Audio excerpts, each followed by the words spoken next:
In today's video, we unbox a dirk and a Sgian Dubh from Southern Swords out of England. Stay tuned.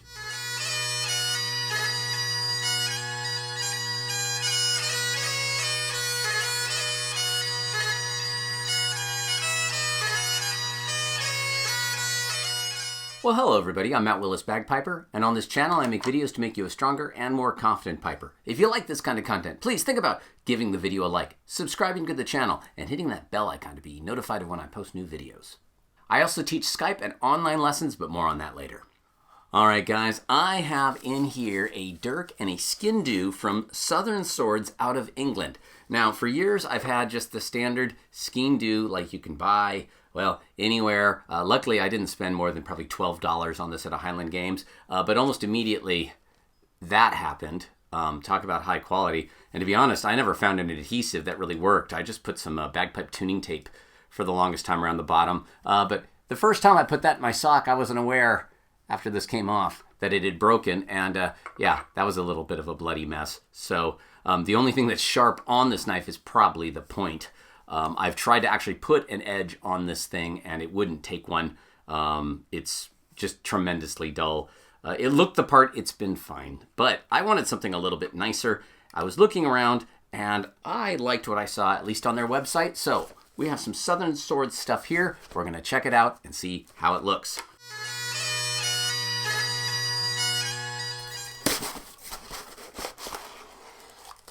Off comes the top. And we're inside. Okay, so first we're going to check out this little box.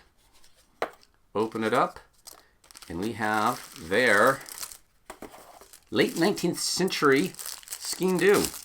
It's wrapped in plastic.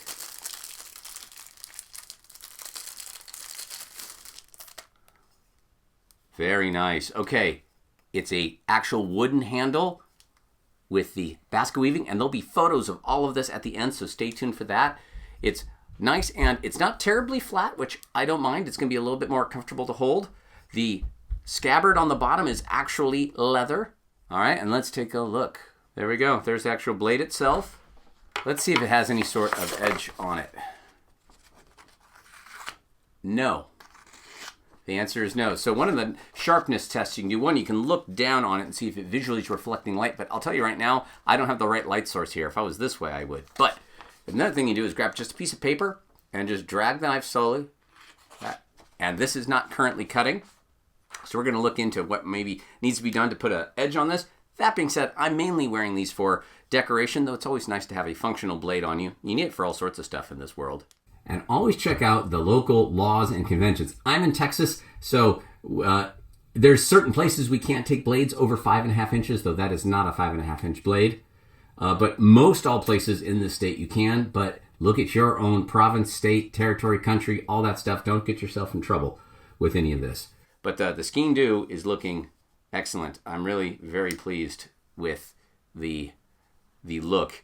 And it is a high carbon steel blade, supposedly, with a chrome finish. So we'll see what it takes to maybe put some edge on it. Moving on. Okay, the dirk is actually in two pieces here. You have, wow.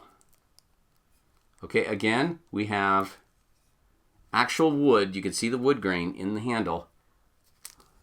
So I wanted a dirk to, well, kind of complete the more traditional #1 dress uniform. It's got a little safety over that. And again, it does not have an edge on it currently, which is fine. I didn't really expect one. But man, that's quite the knife. This is, I believe, a 12-inch blade, so this is not legal in a ton of places, though in Texas, it's just fine unless you're going into like a governmental building or a church or some other places. And the scabbard here, or sheath, or whatever. If you know the actual entirely proper name, you can tell me. The thing that holds this bit. All right, so it's got a leather hanger on it there. Very nice. So it can actually, hopefully, fit in my kilt belt. Yep, there we go. We'll take a look here in just a second and see if this loop is wide enough for that, or if I'm gonna have to fashion something else. We'll go ahead and put the blade inside. Though this being leather, I may well store this outside of the scabbard because if this is leather on the inside, the leather could actually cause this to rust. Now, it is chrome plated, probably not likely. But it's also got the fork and knife. So let's pull that out. So again, I love that it's wood and not plastic. I love that this is leather on here and not plastic. What you're hearing is I don't want a lot of plastic on my uniform. This has got more of an edge. I still don't suspect it will. Still won't cut. That's all right. Okay, that goes in. Let's pull out the fork. So this might actually be handy to have at some places. Occasionally I'm at a burn supper and I'm actually given a small plate of food, but sometimes I'm not given any utensils. From now on, I will almost certainly have my Highland #1 dress on for things like a burn supper, and I would have my handy dandy fork. Again, not terribly sharp, just 2 little prongs. I'm not sure if it matters if the fork or the knife goes on top, but there you go. You can see how it fits. Again, wood, leather, metal.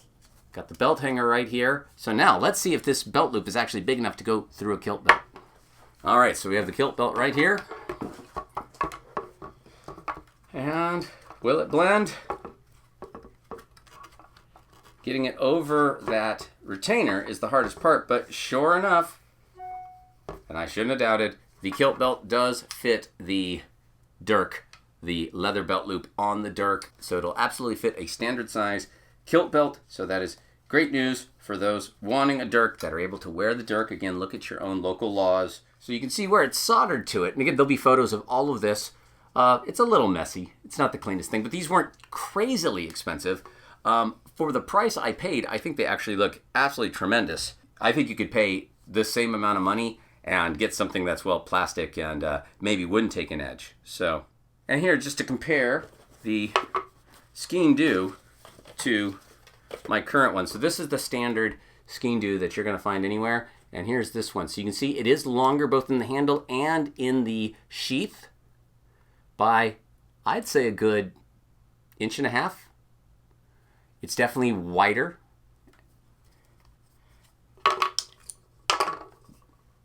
And the blade is actually shorter on this one. So this one's much more handle. This one is a little bit more blade.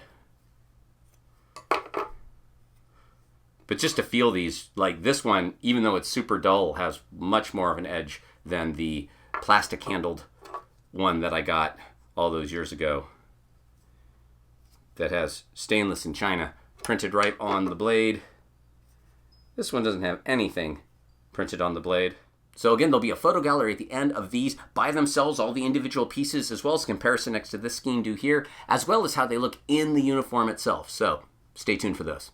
All right, guys, a bit of a shorter video, but I just wanted to let people know of another option for some goods other than just the standard retailers. And if you want to get away from plastic and you want something that is wood and metal, and maybe even takes an edge, I'll do a follow-up video one of these days where I see if these can be sharpened and turned into something functional.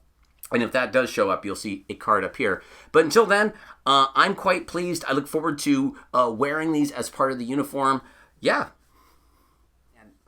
If you got something out of this video, please think about giving it a like and subscribing to the channel and hitting that bell icon to be notified when I post new videos. I also have a Patreon where as little as $1 a month goes a really long way to help support the channel. So please, there's a link in the description below. You can see it right there. Go over there and check that out. I also give Skype and online lessons. If you want more personalized instruction, go ahead and head over to www.mattpiper.com or email me at the address you see here, and we'll get you going. I'm working with folks from all over the planet. I hope to work with you soon.